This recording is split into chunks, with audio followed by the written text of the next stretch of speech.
Started. So thank you all for joining us. We are joined here by Professor of the Practice Ed Barrows, and he is going to give us an introduction to his topic. Do you want to share your slides, Ed? Yeah, I'd be happy to do that. Thanks, Gabby. Yeah, we're going to talk about 12 skills for teams. In this particular session, we're going to talk about the guide to building stronger teams to deliver top tier results. And so Ed is going to, if you want to pop down to the agenda, he's going to go through his information for us, some really great information about building a strong team. And then at the very end of the presentation, we will give a very brief, I promise, overview of some of the programs that we have here at the School of Professional Studies at Brown, where Ed is actually the professor of many of these programs. And so we're happy to kind of chat through some of those with you, Ed. So Great. Thanks, Gabby. without further ado, take it away, Ed. All right. I appreciate the good afternoon, and good evening, good morning. I think, though, for most people, it is kind of afternoonish looking at some of the addresses here. So thanks so much for being here. Appreciate your time. What we want to do today is continue on in our multi-dimensional series. The first overarching series is Lessons in Leadership that we do here at Brown University School of Professional Studies, and talk to you about some of the great topics we have here for that. And then we're going to do a deep dive into the 12 skills content that my colleague and fellow professor here at Brown now have been working on in 12 skills for teams. We'll talk about why that's important. And the specific skill we want to talk about today is sharing essential information. So I'll give you an overview of a few things, and then we'll go in to the specific information. There's opportunities to join in with the chat and also to ask questions, and that's intended to be somewhat interactive. And certainly, as Gabby pointed out, when we get to the end, we'll talk about some of the cool programs we have going on, which are interesting, I think, in and of themselves, but they may be useful for you. Hi, Brian. Thanks for joining us. So a couple of things before we begin. So lessons in leadership is something we've been doing at the School of Professional Studies for quite a while. And it's not just the stuff I'm talking about. There's a whole host of topics. You see the snapshot down there on the left and right panel. But if you want to scroll through the website on lessons in leadership, you'll see all kinds of recorded events that you can jump into. Hi, Mina. Thanks for coming in from South Africa. And you can listen to those, you can see what's upcoming, you can engage in information and sharing and advice tailored for the different industries that we work with, healthcare, technology, otherwise. So please feel free to liberally join those. They're free, available to you at any point in time. Share them with friends, listen to them with your team. There's a lot of valuable tips in there, some all kinds of funny things from marketing with Barbie to healthcare, technology, AI, and the like. So jump in there when you have some time, and all these topics will be there as well.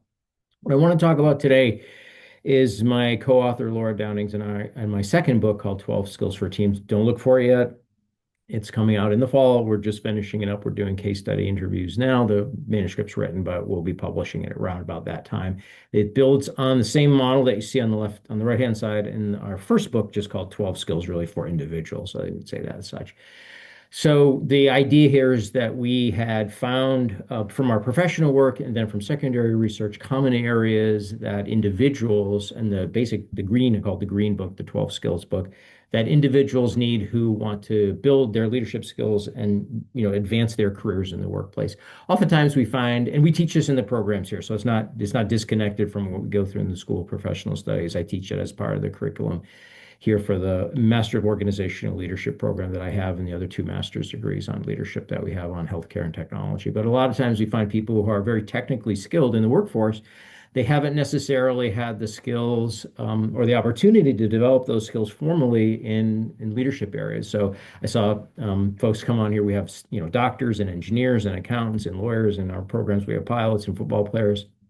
All those are fantastic technical backgrounds. But the next layer up is oftentimes relationship oriented or conceptual. So what we want to do is help people think about, how do I maybe shore up some of the skills that I need to be more effective in the workplace, such as negotiation or power and influence or collaboration and like. So that was the gist of the first book. And the framework that you see on the periphery, what we call the 6 areas, are still relevant for the second book. So there's strategy and results. These are sort of offsetting. You formulate a strategy, drive results. You build talent that helps you foment a team. You communicate more effectively, and that helps you drive change. So the framework of what I call the dartboard is exactly the same on the periphery, but the skills are different for teams, and you see those on the left-hand side. Setting direction and having clear direction and setting objectives, and those videos and webinars are available on our website, like I mentioned a moment ago. We're going to talk about information sharing today. But upcoming events are on conflict management, how to coach effectively on a team, be committed to the team, have accountability in place, always a challenge for a lot of different people on teams, manage the team's life cycle and dynamics, capturing key learnings, being agile on your team, having a set of disciplined practices, and then rewarding and recognizing people who are top performers. And we will be having a team assessment coming out shortly as well. So the gist of the thinking on teams, one might say, well, why do we need another book on teams? We've got lots of those, Pat Lencioni's, we got Amy Edmondson's work, all great work, fantastic work. This is more targeted for two different reasons. First off, the assumption here, which I don't think is different than other assumptions on teams, but I think we place a lot of weight on the team leader. And what my and Laura's view is that everybody on a team shares responsibility for its success. I think most teams would agree with that. But it's not the case where if you're a team member, you shouldn't be able to influence the other team members or the team leader. And that has a lot to do with the skills you have.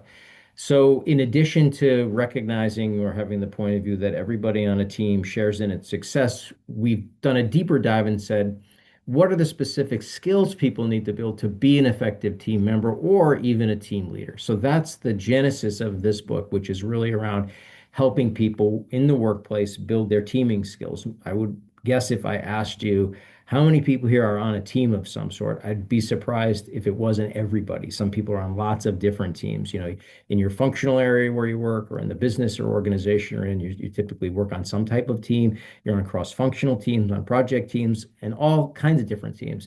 But teams have become so pervasive that we oftentimes don't spend a lot of time thinking about the team process or building an effective team. If we're on a team that's ineffective, which is more often the case than not, when I ask my classes and the students, I'll say, how many people have been on a great team? Hands will go up, but they're not always the teams that they've been on recently. So then the question becomes, what's causing that? And it's not always skill-based, but our point of view is skills can help enhance that and improve that. So wherever you sit on a team, you have a responsibility to make your team more effective. And what we're going to talk about today is how to share information in a way that makes sense for teams. So what we want to talk about is what is essential information, and then we want to establish the foundation for sharing information on a team. How do we think about that? We want to discuss some guidelines and protocols for managing. And then when I want to articulate this, what we call the 5T essential information sharing model on here. And every chapter in the books has a very simple process you can follow to do it more effectively. And typically what we find is people don't necessarily know all 12 of the skills. You might have two or three you want to build. Research shows that by enhancing a couple or more skills, you don't need a lot more than that, can dramatically improve your performance as a leader. But you and your team may want to look and talk through not only your individual skills, but your team skills to figure out how we get it more effective together. So let's go ahead and jump into this. And I've got some tools and some things you can do. But first off, if you've been here before, this is what we always do at the outset is, how do you do currently when you think about sharing information? I'll just give you a little anecdote while you fill this out. So you see there's 5 different areas that I'd like you to fill out. 0 being hardly ever, never, 3 being most often or always, and then you can total up your score. So an ideal or perfect score is 15. Really need improvement would be 0, but feel free to do 2 things. Give yourself, think of a team that you're on currently, if you can, or one you were on recently. Assess the team's performance in this area of information sharing, just kind of grade yourself. And then what I'd love to see, if you want to put in the chat, is 2 things. Your overall scoring. So if you got a 11, just say, put in 11. But I'd be very interested to see also what area do you think you might need the most help with? Is it getting to know one another, building that sort of comfort with sharing information? Is around figuring out what information we should share, how you share information other people don't have it, things of that nature. But I'll give you an interesting story just from last week. We had one of our residencies for our Master of Healthcare Leadership. We bring in all the students and we have the cohorts work together because they come in at different points in time. So we have new and existing or in process cohorts. And activity I typically do up front when we teach leadership is I say, let's get into smaller groups of 4 or 5, and let's just everybody very simply define what leadership is. And so most people think this will be an easy activity, but what they do is they put on the whiteboard, hey, here's the perspective of what our team thinks leadership is. One of the teams put up, I think it was one, maybe two teams put up, transparency is really important on teams. And I think I would generally agree with that. Transparency, integrity, honesty, and things like that are quite important on teams. So then the question is, well, how much do you share on a team? Should you be fully transparent? And the initial thinking was we definitely want to be very transparent on teams. And we actually had someone, you can use this with your team manager if you want to have them rate themselves. Someone on the team said, I just had to lay off a bunch of people in my area last week. Real challenge, right? So I said, should you share that information? Should you be totally transparent with people if that's coming? They're like, well, of course not. But this begs the question, how much information do you share? And thanks, Dan, good to see you. Thanks for putting this information in here.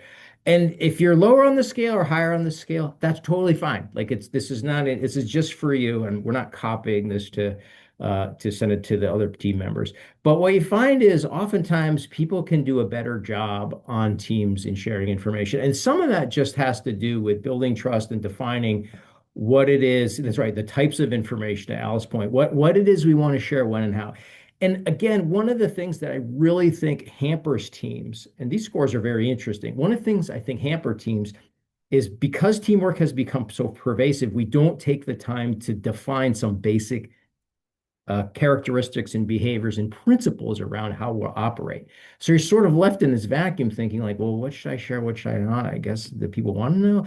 So this is an ounce of prevention is worth a pound of cure. So I really appreciate your candor. But the real thing to think about is where can I improve? Freddie, great job, and Grant, you as well. What are the things that I can do to enhance this? And again, usually it's not a lot of different things. So let's talk about what's essential information. It's really the facts about what you need to be effective on a team that are appropriate for what we need to know to do the work of the team.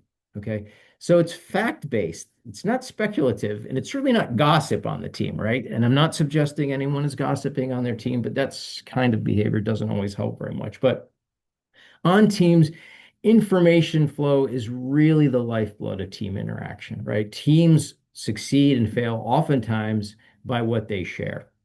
Getting the right amount in place, figuring out what we can share and what we ought not share would be very, very important. And thinking about the different categories of information can be especially useful. So again, thinking about, hey, what are the kinds of things that we want to share? What are the kind of things that we maybe don't want to share? So I'm going to give you some things that I think might be helpful. So think about a team that you've been on that is really good at sharing information. Maybe there's a lot of data or a little data, but the teams that you're on are the team you're thinking about is really good at sharing information. Think about the team leader and the team, right? That's why it's in italics. What did they do to make it effective? If you could isolate one behavior or practice, a team you were on that was effective sharing data and information, what would you say it was? In your own professional opinion. So some of you have a tremendous amount of work experience, so let's take advantage of that. Please put that in the chat. Because the question then becomes is how do we build a team and how do we define what we want to share in a way that makes it effective? And it's interesting. I wonder, there's definitely unconscious bias on teams. Individuals have unconscious bias, right? So it's hard enough not to have bias as an individual, put people together on teams, and you're going to find that there's an amalgamation and an aggregation of different biases people have. And that's pretty common. So you shouldn't feel bad about that. The question is, how do we have things be transparent in a way that's useful? But again, I'd love to see what people have and what people think in terms of what are the things that you think your team does well, or a team that you were on. Honesty and trust. Building those as a foundational element is often one of the things that is helpful. Having Grant, so thanks for that. Grant's point, having it's interesting, two things. Daily stand-ups is a process, but then there's the safe element of it too, right? Some type of open forum. Under That's a really important point that Al makes, is it's important to understand where people are coming from and what people need. Some people need more information, some people less. Khalid put in transparency, but then that begs the question, like I said a few moments ago, like how much transparency? Having some time for this free flowing dialogue and just discussion and sharing of information in an appropriate way, right? So a lot, what you see here is there's an element that's behaviorally oriented, right? How do we behave as a team? And then there's also some process and mechanisms we can put in place, right? So try, Jennifer, that's an interesting point. Try to keep out the too much editorializing and get back to this facts. The audacious listening, right? Making sure we're paying attention to people when we're actually talking. Some of these seem very simple, and they are. Database of resources, I like that idea. So we capture things that goes into the team learning area. Knowing what the right medium is. Is it in information? Are there things that are central? These are all fantastic. I love the sharing here. Creating safety is actually a key element too. So fantastic having the huddle. So you see there's that behavioral piece, there's like a safety piece, there's also the process piece. So keep this stuff coming, and I encourage everyone to share and look at one another's responsibility as well. Yeah, you sometimes there's a model called the Cantor four-player model, Kathleen, where it's designed to create some type of flowing dialogue that also has some redirecting and challenging to it. But tools like the devil's advocate and some type of dissonance can be helpful on a team, so you avoid the groupthink that we worry so much about. So the model that we have here is pretty simple, right? It's the 5T process. Nothing magical about this. You got to build trust on your team first, and that's really kind of throughout the entire 12 skills process. You have to understand, and I saw this in the chat, what are the different types of information that we want to share, and then transparency, that's appropriate. Tempered by privacy concerns. There's also regulatory requirements. If you were in healthcare, you're well aware of this, ethics, and just good judgment. Timely information is important, trustworthy information that is timely, that is fact-based. That's critically important as well. And then there's what I love about some of the comments here is this idea around we've got to have time for a forum, we've got to have time for sharing, we've got to have time for a stand-up or open discussion. You want to have that situation. That's a term I use sometimes from the military, my military days, situational awareness. So everybody is able to share that information. Sometimes on teams that can feel like that's just a step we don't have time for. We're very busy. Everyone knows what they need to do. One of the things, and you'll see this toward the latter part of the discussion, is when you have asymmetric information on teams where some people know some things and other people don't know that can really hamper team performance. So we want to try to avoid that, have transparency where we're able to. Now, some stats on this from the research. Why did this make this in here? It's not just good practice to share information on teams, right? At Amina's point, you want to have a good culture in place. Personal stories build trust, from Frangino. Like, sharing information. I'm gonna give you an activity you can do if you haven't seen it. It's quite simple. I do it in all my classes, and I've never found that it didn't work, which I guess is a double negative way of saying it always works. The idea here is to make sure that you build trust on teams. You identify where there are some commonalities. Teams should be diverse. I want to be very clear. You want to have diverse teams with different perspectives and viewpoints. We know that works and enhances innovation. But similarly, we want to build our own team culture for how our team will operate. You want to have transparency. Depends on the situation. And we'll have this at the end. We want to test information. Is it true? Is it kind? Is it useful? Very simple way to go about this. All these references you can easily pull on your own. This idea of timeliness matters a lot, from Tom Davenport. Speed and timeliness of information certainly matters. And then this Amy Edmondson's common information effects.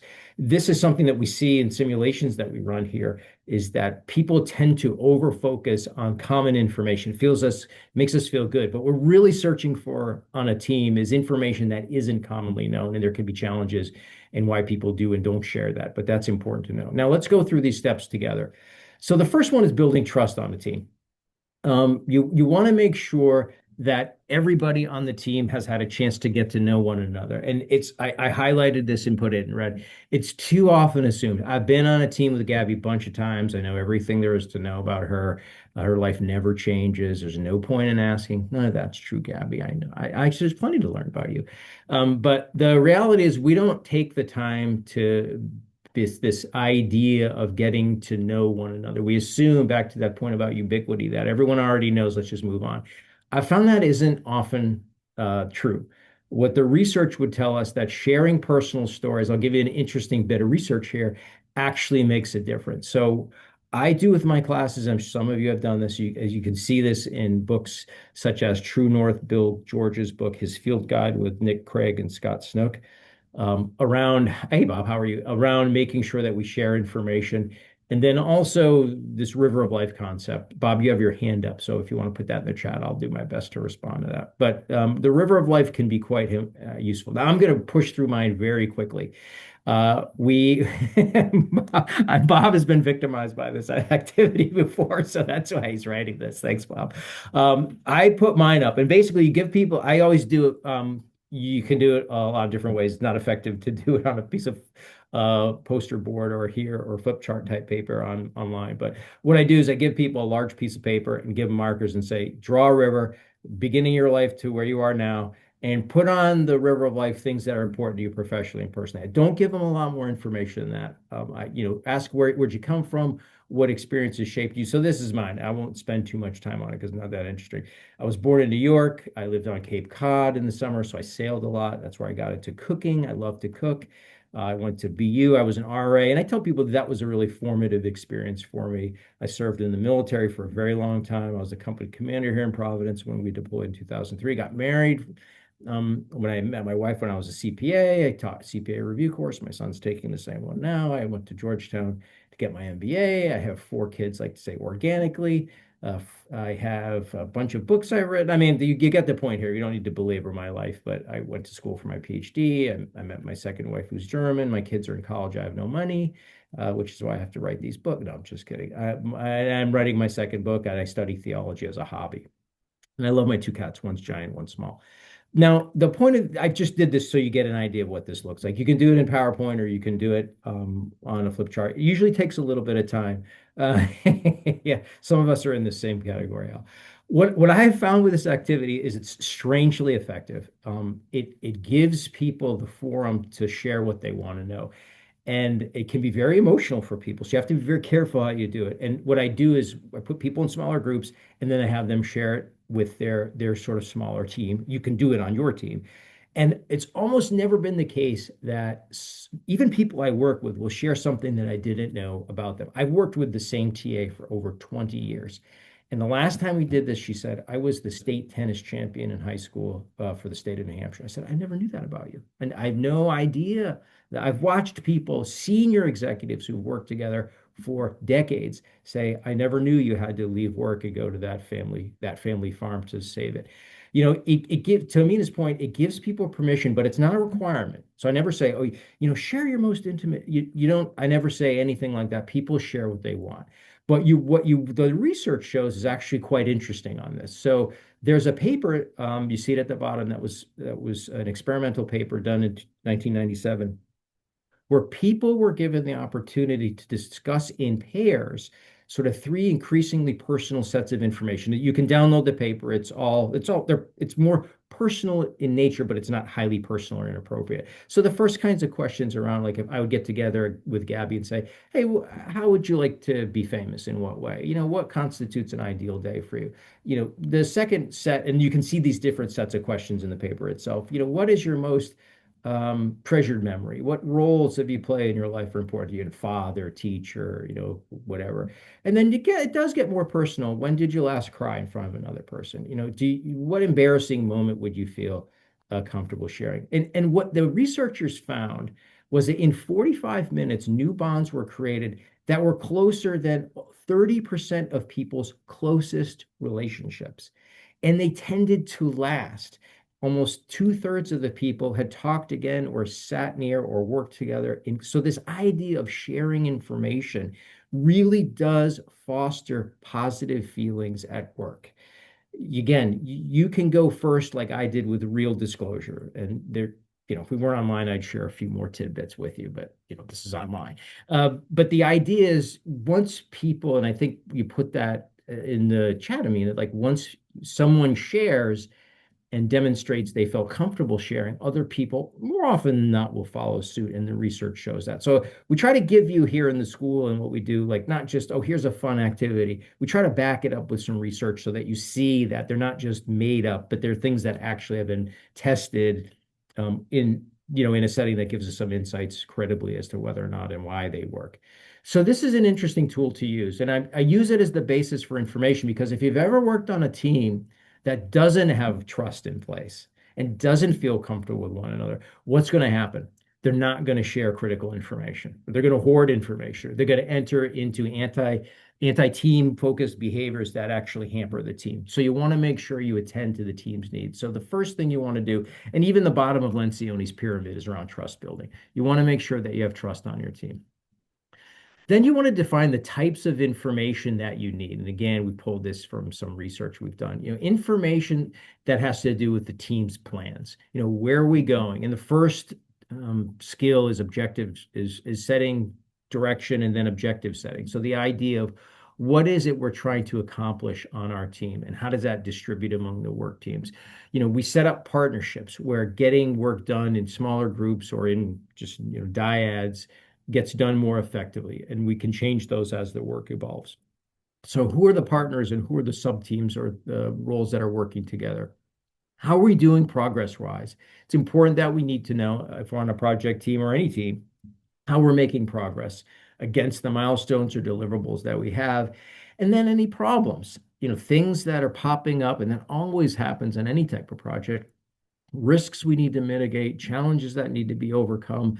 You want to have this sharing of information that fosters dialogue and transparency for things that will hamper the team's performance if we don't all focus on those things. Now, we can be very, very mindful of not assuming that people know everything or that everything that can be known is known. People have different priorities, teams' priorities change. The idea is that we want to understand and define the types of information at the outset. And for those of you that put this in the chat, you can go back and start to, even on your own, say, distribute this and hand it out to your team. Oftentimes, a team member can do a lot of the things, if not all of the things on the 12 skills for teams, and then send it to the rest of the team. And depending on the receptivity of the team, you can start to influence from the ground up. So transparency, always the question, teams should be transparent. Yes, but mindful, right? So you want to think about transparency, building on the trust that you fostered and created in the team, but you want to share transparency in some very specific ways. You want to judge each situation on its own merit. So certainly you want to share openly around what we saw on the last page, right? Around problems, around priorities, around performance, things like that should be regularly. And I saw again what people put in the chat around, hey, we have a regular cadence stand-up type meeting. Great time, depending on how you define your team's meeting purposes and agendas, that can be a great time to share that. There are some things that you want to kind of keep private. There's been a move of fields over the last couple of decades of bringing your whole self to work. I think that's a good thing to a degree. There are certain personal bits of information or challenges that are happening at home that, maybe you just think about how much you want to share at work relative to what's going on in your life. Because sometimes people share things on teams that are confidential in nature, and or maybe it was just with the team leader. It's really not something that everybody needs to know in detail. And in the spirit of keeping personal matters private that people don't feel comfortable sharing, we just want to be mindful of that. And then, try to be as transparent as you can, especially when it comes to values and business ethics. Teams should have a set of values that they work towards.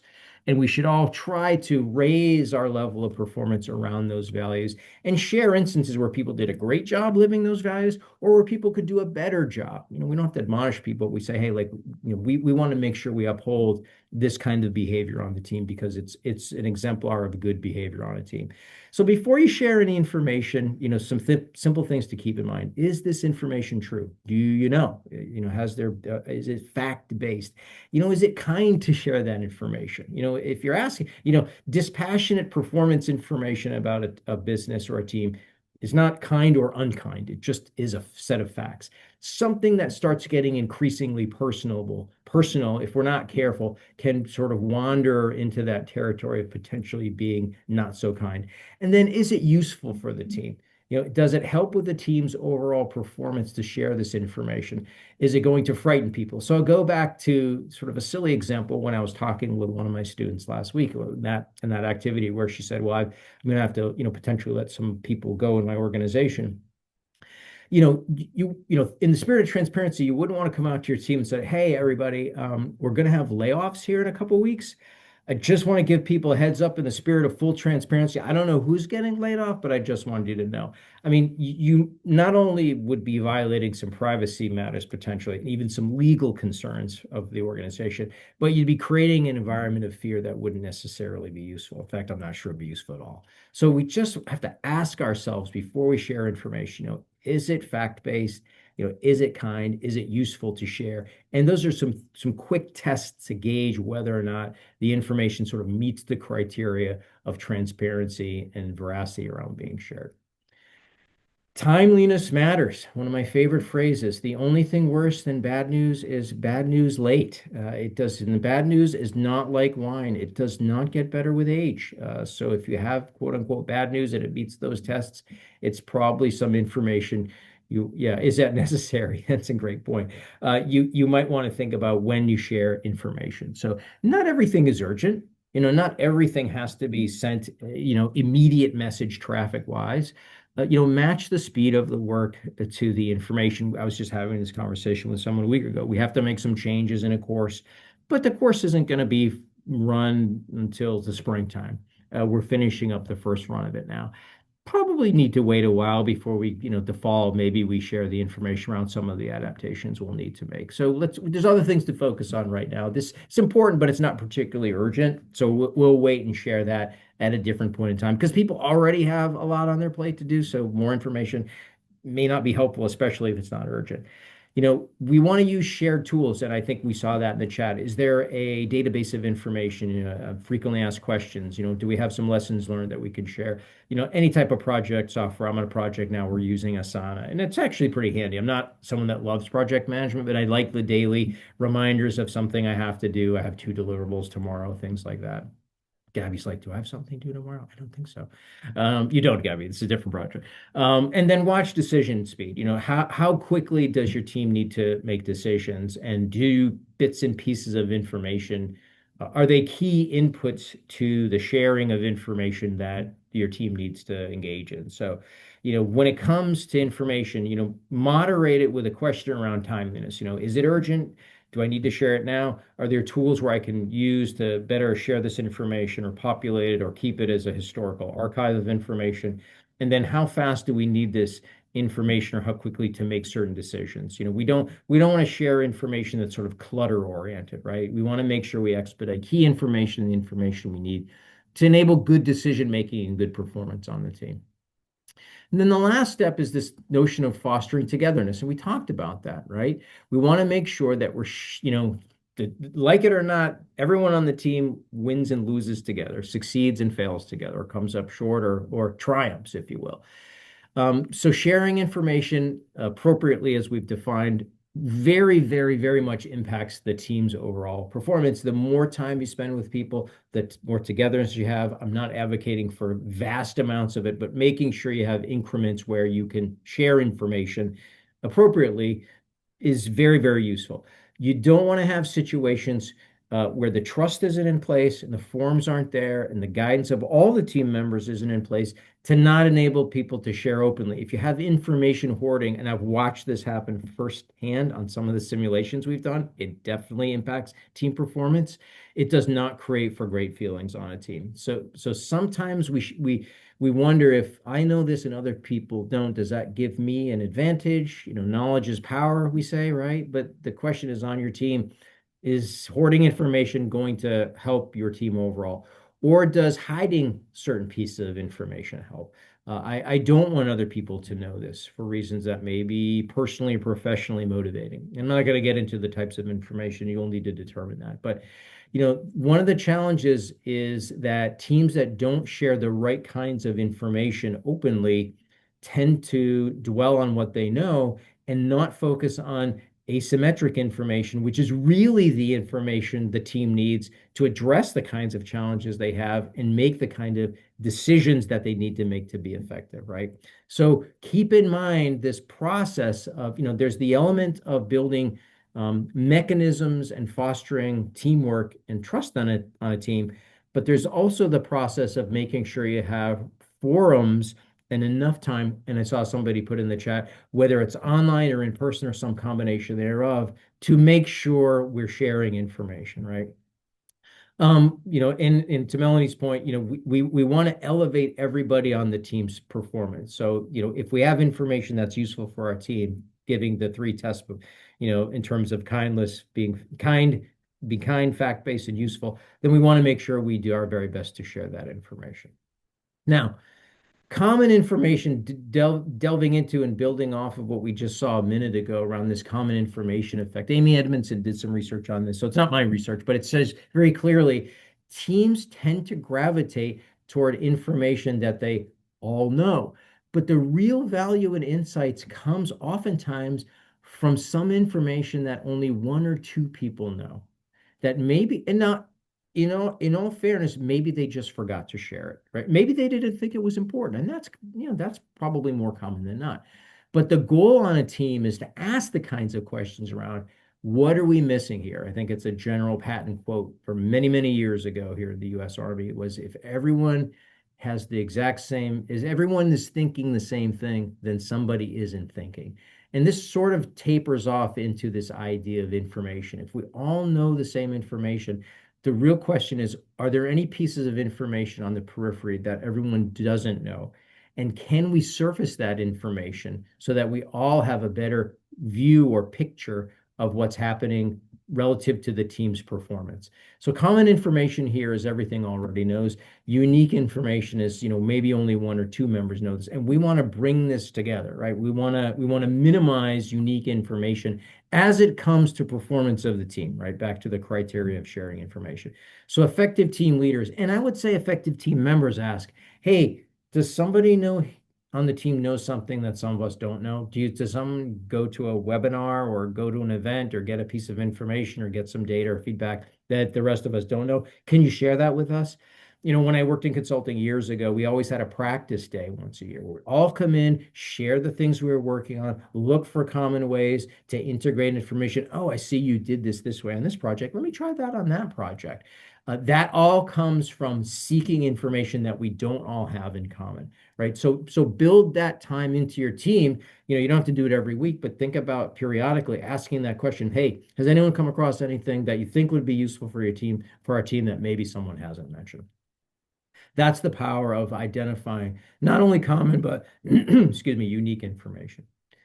So you can map out your team's essential information around these categories. And I think I'd go back. I saw this in the chat a little bit.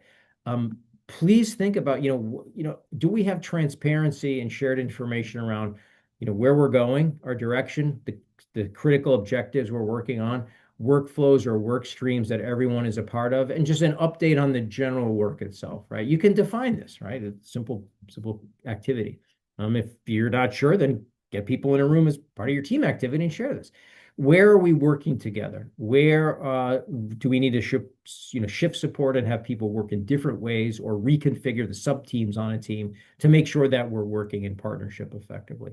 How are we doing relative to performance, right? What milestones and deliverables are we working on? How are we doing?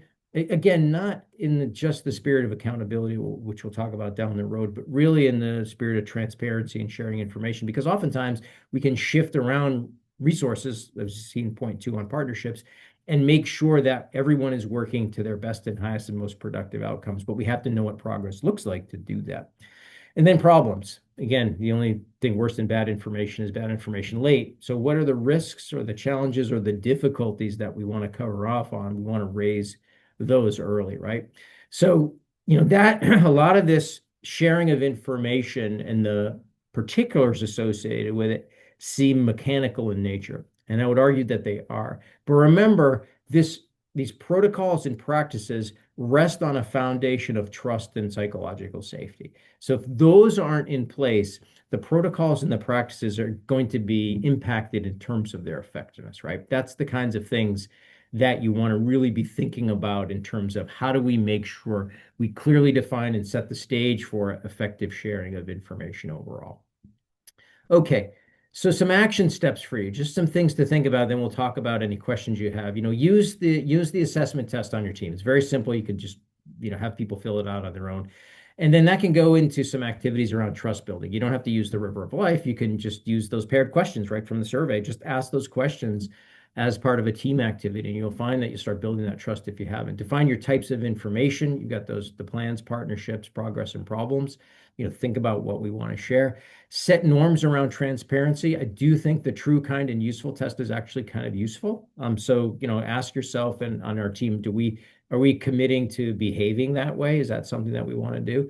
And then, foster togetherness and timeliness on your team. How is it that we make it so that everybody feels safe and comfortable in a forum where we can share information? Now, a couple of questions have come in the chat. So why don't we take a quick break? Not break, just we'll go into some discussion around what we're doing here in the School Professional Studies in a minute. But I'd love to hear if there's any questions people have. Go ahead and put those in the chat. Gabby, I don't know if you're seeing questions coming up in a different form or not, but the first one is, what if people, I'm trying to say, have experience, expertise, knowledge, such as knowledge gain turing programs, where well, again, so team has, the distinction between a bachelor and a master's degree, I don't think about that particularly in a dichotomous nature. I think there's people with no degrees or bachelor's degrees that have more, if not greater information than people who have masters and PhDs. I think that's it really just depends on the nature of information. But I think, again, this is a viewpoint. You want everybody on your team to feel like they're a valued member of the team, regardless of what their educational level is or where they come from, right? We want people to feel like they can make a unique contribution. Because sometimes, if we're not careful, we can overlook somebody's contribution, say, well, that particular person doesn't have a degree, or maybe they come from a different background. But really understanding what it is that people bring to the table on a team that's unique and potentially different. The team and the team leader have a responsibility to figure out how to get the best performance out of someone on a team. So we want to level everybody up, and we want to share practices that work, share information that is useful to people, and behaviors that are useful to people, regardless of what their background is. So hopefully that helps. Trust building. The research shows on trust building that after trust has been broken, it can be repaired. One of the activities I do in my class is we typically, in both of the degree programs, we have a teach on trust. And we talk about what are some of the elements to trust. There's actually a formula. And people have very interesting views on trust. And I ask people to say, tell me what your sort of your mantra is around trust. Right. So what's your trust rule that you have, right? And everybody has a trust rule, whether you think of it or not. So some will say, trust, then verify. That's my rule. I trust people, or I'll trust you until you break my trust. Then I'll never trust you again. And mine is never trust someone that says you can trust me. So we all have these things in our mind around what constitutes trust. But what we really know about trust is pretty flexible, and we're more likely to extend trust than not. And it's very, we had a guy in my class, it was very interesting. He said, I don't trust anyone unless I verify it. I said, I hear you. I said, how did you get here? He said, I flew. I said, great. This was to class in Providence. I said, how long did it take you to validate the license requirements and currency of the pilot that flew the plane? And he started laughing. And I said, well, of course, because most of us don't go in the cockpit and say, all right, you two, up with the licenses. Let me take a look. We extend trust much more frequently, often, and liberally than we like to think we do. That's just the reality of it. So the point here is you can rebuild trust on a team, but it's going to take trust building activities such as transparency, such as consistency, such as working with people to hold one another accountable in instances where trust maybe is impaired. Sometimes I say, look, hey, Gabby, you'll have the slides on Friday, and then Gabby doesn't get them until Monday or Tuesday. Does she never trust me again? She probably manage things a little differently, but it's also up to me to say, hey, you know what? I'm really sorry. Let me try to get these to you in advance, right? But it's actually not as bad as people think in general. People are more likely to trust and give people a second chance than sometimes we think that we are willing to do that. So I do not know, to Brian's point, I don't know offhand what the research says on trust building after merger. I just don't know what it is. I haven't researched that. If you can get online, you can look at Google Scholar and maybe see, typically we know mergers are a challenging situation post-merger. Sometimes we say they're a partnership. Usually one organization takes over another, and then there's some inculcation of the new culture. There's usually rationalization that occurs. So the long and short of it is there's going to have to be work done. This is in the sphere of change management. It's in the first book, but this will have to be done to sort of build to have clear communication. Follow through on commitments. Make sure that people understand what can be shared and isn't, and work diligently to put in place some stability that enables the aggregated organization to perform. But long story short, I just don't know off the top of my head what the literature says on trust creation post-merger integration. It can take, to Grace's point, it can take a long time to get the right people on the bus and build the relationships. Uh, I don't know if you can accelerate trust building. I'm seeing other questions coming in. I don't want to, um, ultra effectiveness. I think one of the things teams don't always do, and it's later on in the cycle, is saying, how are we doing as a team? Is sitting down and asking, one of the questions I typically will ask when I work with organizations as a consultant is, in a meeting, I'll say, okay, it's a simple two-step question. On a scale of 1 to 10, you can do this on your team. On a scale of 1 to 10, where 1 was terrible and 10 was amazing, how effective was this meeting? And usually people say, well, I give it a 7 or 6, right? And I say, great. Second question, what's the one thing this team can do to go from a 7 to closer to a 10? Just one thing. And then you ask that, right? And then you work on your team to put those kinds of things in place. The idea is to be very clear on, I'm a measurement person. That's what my doctorate is in, performance measurement, is to ask people, how are we doing today? How can we be doing? And what do we need to do to get to what the art of the possible looks like? So you have to spend time, really working and enhancing. You can't always force trust or team building, but you have to kind of be persistent and patient with it. So, anything else, Gabby? Did you have anything that came? I'm looking at these. Hopefully, I got a bunch of these questions. My chat is only so large. I just got one that popped up in the No, great. Q&A, and it just said, what is the most important factor to inspire a team to accomplish a task? Yeah, I don't know if there's any one thing. I think there's a lot of things. The task has to be clear. The six, usually it has to do with a theory I talked about, I believe, in the last session, which is the Lock and Latham goal setting theory, right? We use the SMART goals, but that comes from Lock and Latham's goal setting theory. So it's got to be very sort of specific or clear and measurable, right? It's got to be challenging for the team, not too easy. It's got to stretch people. There has to be in it something motivating about achieving it for people. They have to have the skills and capabilities to do it. But the SMART mnemonic is actually pretty useful to getting people to focus on things that are meaningful and measurable and that we can gauge performance on. You'll get different perspectives, and I wouldn't want to minimize anybody's perspective, but the question then becomes, you know, the problem in organization and teams, we give people lots of things to do, and everything seems equally as important. We don't oftentimes take the time to prioritize and say, Gabby, these are the most two important things you're doing this week. We need to make sure we bang these things out this week. Instead, what we do is give you 10 things and then say everything's really important. Get it done as fast as you can. And that helps exactly no one. We can't create those sub partnerships. We can't allocate resources. We can't work together in a way that helps us understand how do we put the limited resources we have, attention, time, money, budget, human capital towards our most important priorities. We don't do that, then you end up, it's kind of crisis management on a small scale.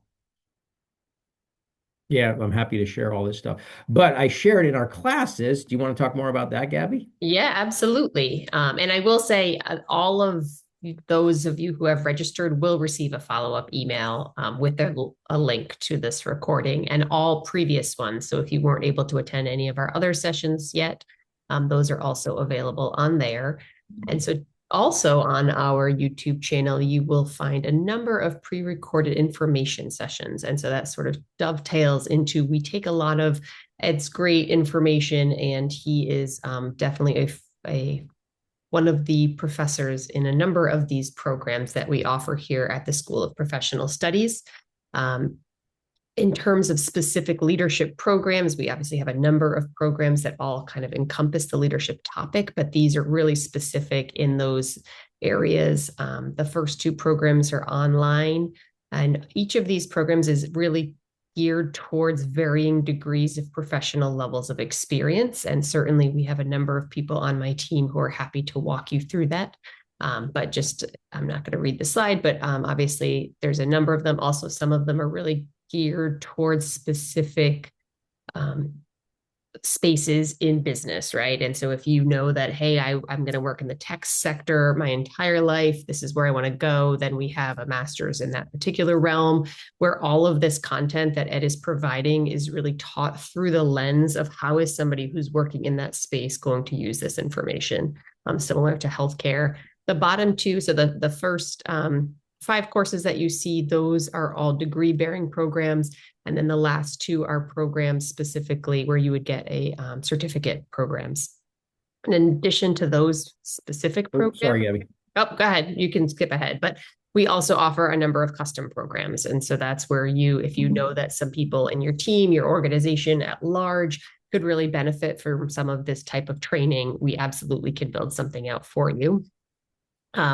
I'm going to specifically dive in a little bit more to the Masters of Organizational Leadership program, of which Ed is our program director for that. This one is 100% online. You're able to take it either part-time or full-time. Full-time would be 2 courses per semester. Part-time is 1 course per semester, which obviously then extends it. All of this is entirely intended to be flexible for the working professional to complete the course.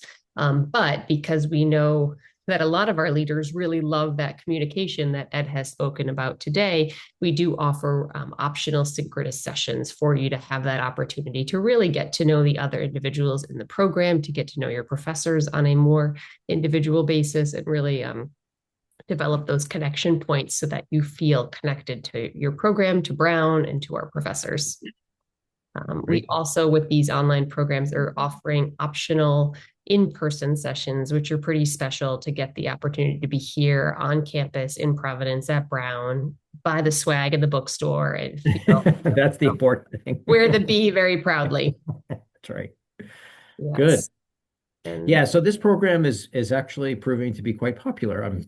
I won't say surprised, but I'm delighted. We have 50. Our first cohort had about 50 people. I think our target was 25. Our second cohort, as of this week, we're at 59 people registered for it, and we still have another week to go, so there's still time to share this or to partake if you're interested. And then we have intakes in the fall and the spring, so if now's not a good time, by all means, you could check back. But yeah, it doesn't really. I mean, it's an online program and it's 100% online asynchronous. Strangely, it doesn't feel like that. I don't know why that is. People seem to be really creating connections and finding value in it. So, but there's always room for improvement, so we'll continue on that. But yeah, it's people are really enjoying it. I'll talk a little bit more about this, Gabby, just to sort of says think things, streamline things a little bit. And Gabby's put information in the chat. The curriculum is 100% leadership focused. It's a leadership degree. We don't spend much time by design on things that are like finance or accounting or marketing or ops. Not that those aren't important, they're super important. Those are usually what you'll see as part of our Masters of Management program for early career folks, but this is really for people who are mid-career, 10 to 15 years, who just want to learn leadership in a structured, academically qualified way. The format is super flexible. Is a little, if we have a 14-week semester, you have everything's curated online. That's one of our real competitive advantage I'm finding out is our digital design team and learning team puts together an awesome multimedia. There's papers, there's videos. We create videos. You can see the quality of the videos on my LinkedIn site for myself and all the other faculty. These are actually from the courses, so it's actually pretty handy. The faculty is handpicked, both from the practitioner side and the academic side. We integrate with the people at the faculty at the university too. It's really not geared toward any one background. We have people who are principals and superintendents in high schools, professional football players. We have pilots, barristers, which is an attorney, if you didn't know that in the UK. There's all, people in healthcare consultants, et cetera. Like the variety of people in the background is really actually kind of cool and amazing. And then we have an education track we're rolling out. We're going to roll out different tracks. So if you are in the education space from K through 20, that's up through college, then you could come and you get 3 of the courses specific for you. Thank you, Conrad. Like I tell people, it's amazing what you accomplish when you have no idea what you're doing. So that's it from this end. Yes, I'm just going to add in some context. I threw some links in the chat. One of them is just to our General School of Professional Studies, where you can learn about all of those programs. I also work with a dedicated team of individuals, and our goal is to provide you with as much information as you would like on any of our programs. So I'm going to throw in a link to our advising calendars there, and we would hope to chat with you further. Thank you, Ed, for another fantastic session. Thank you very much, Gabby, for setting it up. All right. Have a great rest of your day, folks.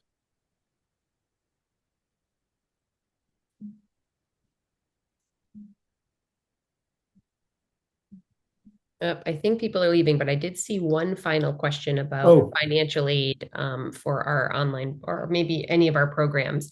And we do have, depending on which program, there are a number. We have merit-based scholarships that we offer. We do liaise very closely with the Brown Financial Aid Office. And so the goal is to make these accessible for students, both financially and as well as their time as well. But feel free to reach out to one of us individually with more questions. And yes, the EEP program does, for those of you who are Brown employees, the EEP program does allow you to take some of our courses here.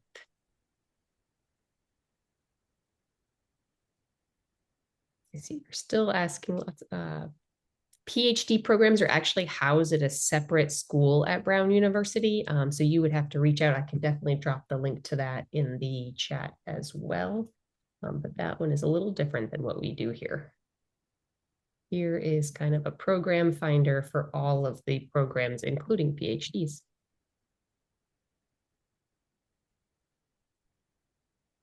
All right. Thanks, Ed. Yeah, that question comes up.